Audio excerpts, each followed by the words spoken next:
The Okoa Uchumi Initiative says 7 out of every 10 shillings made by the government goes towards repaying public debt.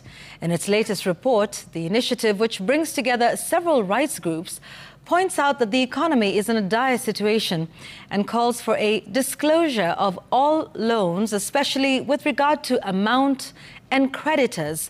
They're also calling for a ban on supplementary budgets and the scrapping of NG-CDF. The report indicates that domestic borrowing mainly benefits wealthy lenders and transfers wealth from the poor to the rich.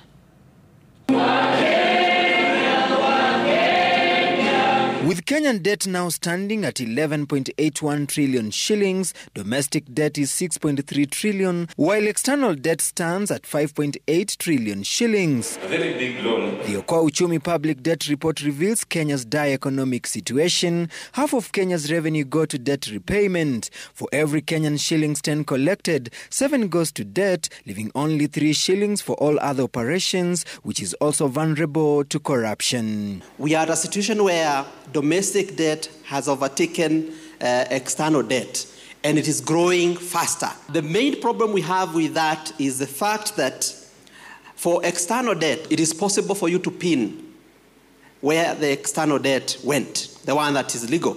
But for domestic debt, unfortunately, we cannot pin. The report shows how massive corruption affects ordinary Kenyans. It points at Kenya's unemployment problem, highlights the problems that bedevil education as well as the health sector. About 30% of our population, they are unemployed, and the unemployment levels among this group of people is at around 13%. We are feeling like we are guinea pigs in an education system that has not been tested and found to work. We are seeing Kenyans telling us that the health sector in our country has become actually a killing field where you don't know whether you will survive tomorrow. Leaders and citizens through the report recommended banning new World Bank and IMF loans, reforming NG-CDF, stopping unapproved supplementary budgets, and making all loans fully transparent. Kenya needs to get out of the yoke of World Bank and the IMF. These were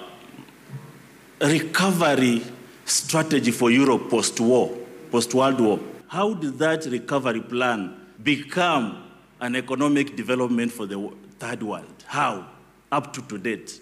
We are saying, please completely do away with supplementary budgets. Every year we start with a patch because it introduces expenditure. One, we did not approve. The one that failure to act will trap Kenya in a permanent debt crisis. Willie Lusige, Citizen TV, Nairobi.